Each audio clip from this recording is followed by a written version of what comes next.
I've said on review that I didn't know at first what I was seeing in my film project clips.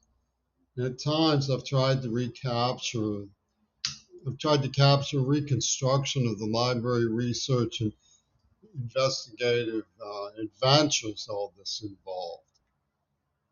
In that spirit, I present a discussion for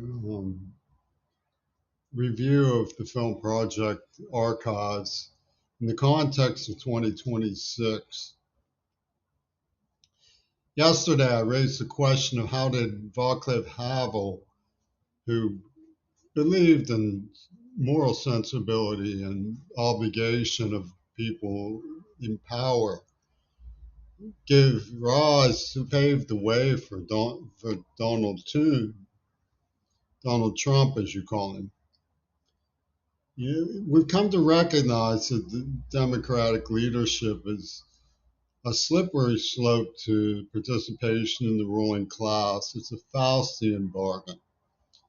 And you can see this in the way that Havel twisted the knife of Wanamaker's implant to claim they had no idea what the issue was with regard to Leslie Katz's line in the sand at Ellis School when they dramatized the Texas School Book, which, after all, is the story of the murder of Martin Luther King, among other things, and interpretation for which pertains to what he stands for, which shows you the degree to which Mackenzie Cirillo was a political show trial because they needed to weigh in. Seattle was weighing in for Obama, claiming that what they had done, the poison that they had used, was invariably going to make somebody dangerous, that it couldn't be overcome with therapy, that poison was final. And this automatic license to do cruelty and sadism to a deaf man came with the charade that they were promoting, which basically amounts to the idea that the media elects people. And so the media has to be used for what they call ACR, alternative conflict resolution. And it gives rise to the dialogue about special people, people being above the griefs of the masses, and expendability, as when the issue of the Pulse, they had it on the desk of Chief Mina with death of a story of a woman who simultaneously who was killed, was overshadowed by that plot line. So you have, the Mina Parrott. What made Mackenzie Cirillo so important was the way that they trophied the symbol of the school bus as a symbol to be scuttled, to be marginalized, to be dismissed. They made my father, who was a school bus driver in retirement, brushed him aside as expendable. They bombed school buses in Yemen, and they raced around the school bus in Wilkinsburg, promoting this we don't need no education alliance of Donald Trump and Roger Waters, because, of course, they were making a storyline out of Ringo Starr's manipulation and infliction of lysergic diethylamide trauma in a child who was just selected for the expendability of the story's pulse. So you have these ACR Pinkertons engaging in these militia exertions, which are chapters in a long wheel of skirmishes by the Beatlemaniacs, for example, who are basically just like the Republicans of fascist Spain. You know, they fancy themselves these anarchists who have key insight, but anarchists are inherently irresponsible people. They leave political power up for grabs, which is what really happened in Franco's Spain, where they were needed and had some elective success against Republican militias.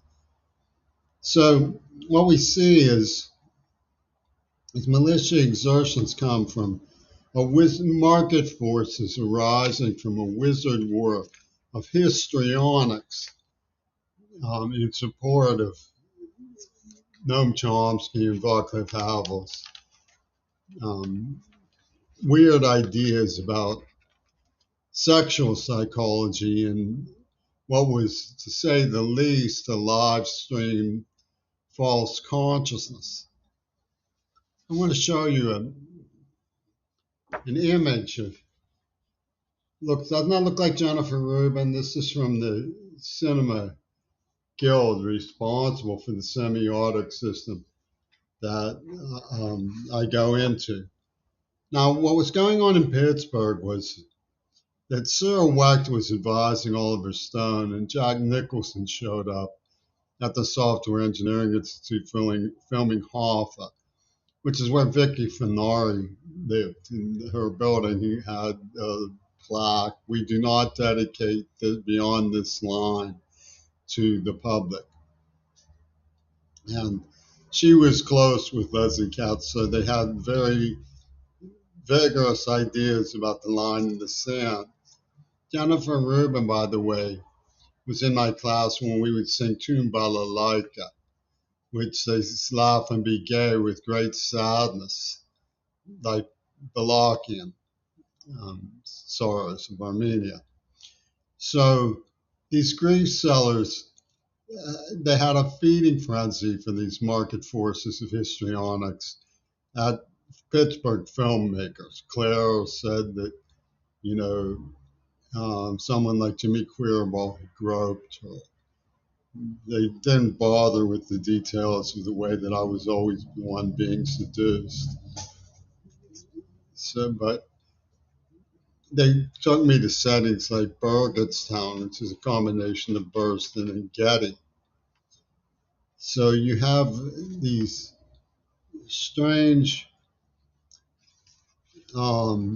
claims being made that I was social climbing when I interviewed Peter Gabriel for the Allegheny View CCAC, being made by conduits from alternative conflict resolution, the hustlers of the Caesar Angler, and these people who believe that media elects gods to power.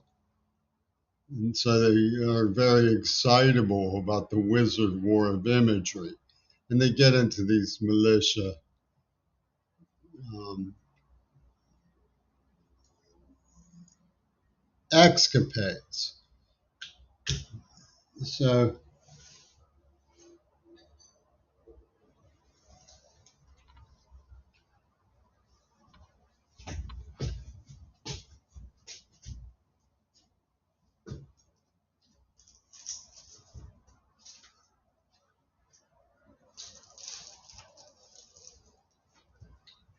what I'll show you some of the cards that I've assembled. When I say I didn't know what I was seeing, that doesn't mean I didn't realize I was seeing something.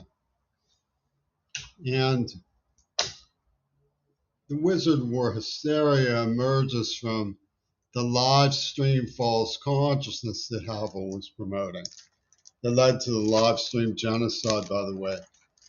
Notice Japanese films have two. These are different films, but they both have the signifier of two. One is at the mailbox. Notice how the map of Japan comes crimson up between Demoiselles stars rising from her hoochie. So Two Virgins was the name of a John Lennon record, and that's the name. That's what we find in the war operation that Didi Mancini had me in Clem's shack about, with someone peeping in through a crack in the door, and they have Sergei Eisenstein's immoral memories to back them up and compromise. And Gail Burstyn wrote Unbroken Science. I'm really sick of Nabucco and her stupid code about what boys should do and girls should do.